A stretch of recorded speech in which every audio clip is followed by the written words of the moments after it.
Evangelho de Mateus, capítulo 7, versículos de 21 a 23. Nem todo o que diz Senhor, Senhor, entrará no reino dos céus, mas só o que faz a vontade de meu Pai que está nos céus. Muitos me dirão naquele dia: Senhor, Senhor, não profetizamos nós em teu nome, e em teu nome expelimos os demônios, e em teu nome fizemos muitos milagres? E então eu lhes direi bem alto: Nunca vos conheci. Apartai-vos de mim, vós que obrais a iniquidade. Palavra da salvação. Comentário Mateus 7, de 21 a 23. São João Crisóstomo. Nestas palavras, parece que se dirige especialmente aos judeus, que colocam tudo nos dogmas. Por isso, também Paulo os acusa, dizendo-lhes: Tu, que tens o nome de judeu e repousas sobre a lei. Romanos 2,17. Não disse o que faz minha vontade, mas a de meu Pai. Porque, entretanto, era conveniente dizer isso para acomodar-se à fraqueza daqueles, mas também, por isso, insinuou ocultamente aquilo. Não é outra a vontade do Filho que a do Pai. Vês como se introduz de maneira discreta. Quando já tinha terminado seu sermão, mostra-se a si mesmo como juiz, que a pena espera os que pecam já o demonstrou antes. Quem é o que castiga já o revela, dizendo: Muitos me dirão naquele dia. Mas há certos homens que dizem: Estes mentiram quando diziam isso, e por essa razão não se salvaram. Mas estes não se atreveriam a dizer o mesmo em presença do juiz. Mas a própria resposta e a própria pergunta mostram que eles realmente operaram esses prodígios. Como aqui eram admiráveis fazendo milagres em presença de todos e ali são vistos castigados, dizem admirados: Senhor, Senhor, não profetizamos nós em teu nome? Alguns dizem que não praticavam iniquidades no momento em que faziam esses milagres, senão depois. Mas, se assim for, novamente não corresponde ao que o Senhor queria demonstrar, a saber que nem os milagres nem a fé valem algo quando a vida não é boa. Como diz Paulo: se tivesse toda a fé, até o ponto de transportar montanhas, se não tivesse caridade, não seria nada. 1 Coríntios 3, 13 e 2. Como nem todos eram aptos para tudo, e enquanto uns tinham uma vida pura e não uma fé tão grande, a outros sucedia o contrário. O Senhor convertia os primeiros pelos últimos para que mostrassem muita fé. Convocava esses que tinham muita fé, pelo inefável dom dos milagres, a fazerem-se melhores. Por isso concedia-lhes esta graça com grande abundância. Dirão, pois, fizemos muitos milagres. Mas, como fizeram-se ingratos com aquele que assim os honrou, com razão se segue as seguintes palavras: Então eu lhes direi bem alto: Nunca vos conheci. Diz, pois, o Senhor a esses: Nunca vos conheci, como se dissesse não somente no tempo do juízo, mas também quando faziam milagres. Contra muitos tem ódio já aqui e afasta-os antes da punição. Evangelho de Mateus, capítulo 7, versículos de 24 a 27. Todo aquele, pois, que ouve estas minhas palavras e as observa, será semelhante ao homem prudente que edificou a sua casa sobre rocha.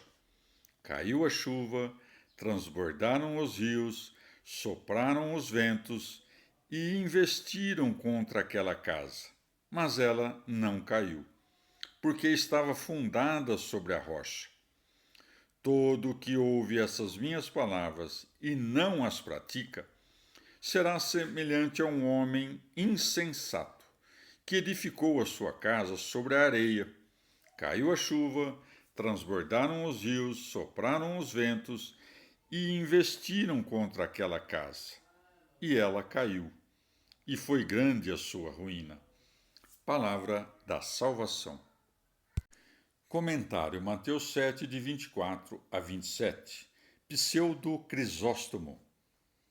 Não disse, pois, considerarei como um homem prudente aquele que ouve e faz, mas será semelhante a um homem prudente. Portanto, aquele que se assemelha é um homem. A quem, no entanto, se assemelha? A Cristo. Cristo, pois, é o homem sábio que edificou sua casa, isto é, sua igreja, sobre a pedra, isto é, sobre a firmeza da fé.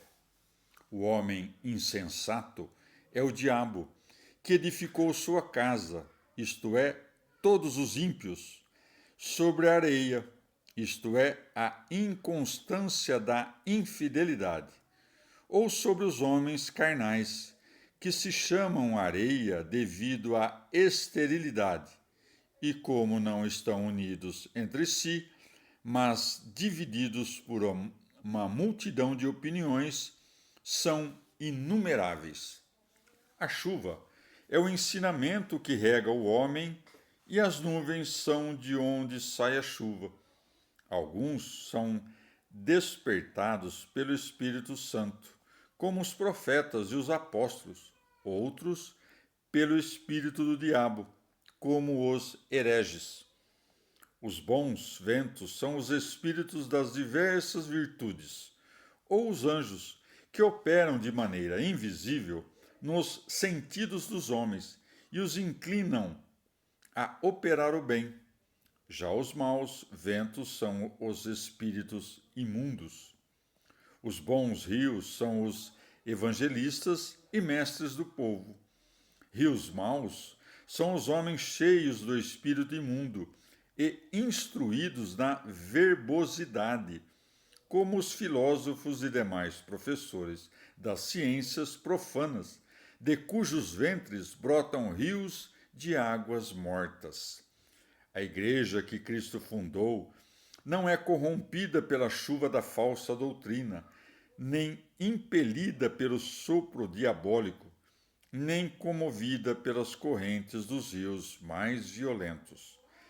Não se opõe a isto o fato de que alguns da igreja caem, pois nem todos os que são ditos cristãos pertencem a Cristo, mas ele conhece os que são seus. 2 Timóteo 2,19.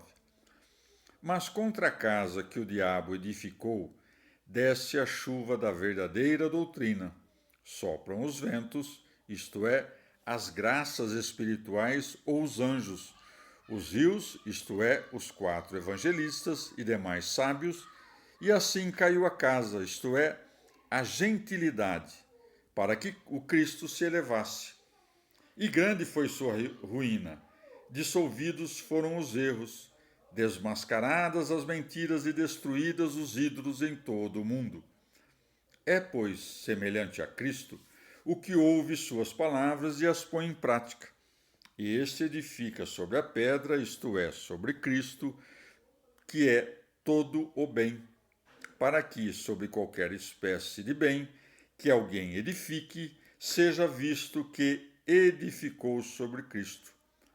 Assim como a igreja edificada por Cristo não pode ser destruída, também um cristão tal, que edificou-se sobre Cristo, não pode ser derrubado por nenhuma adversidade. Como diz a carta aos Romanos, quem nos separará, pois, do amor de Cristo? Romanos 8,35. De outra parte, Semelhante ao diabo é aquele que ouve as palavras de Cristo e não as põe em prática. Com efeito, as palavras que são ouvidas e não postas em prática são separadas e espalhadas, e por isso assemelham-se à areia. A areia é também toda a malícia, até mesmo os bens mundanos. Assim como a casa do diabo é destruída, também as coisas fundadas na areia são destruídas e caem. E grande será a ruína se ela atingir o fundamento da fé. Tal coisa não ocorre, por outro lado, se alguém tiver cometido fornicação ou um homicídio, pois nesse caso tem por onde se erguer, como ocorreu também com Davi,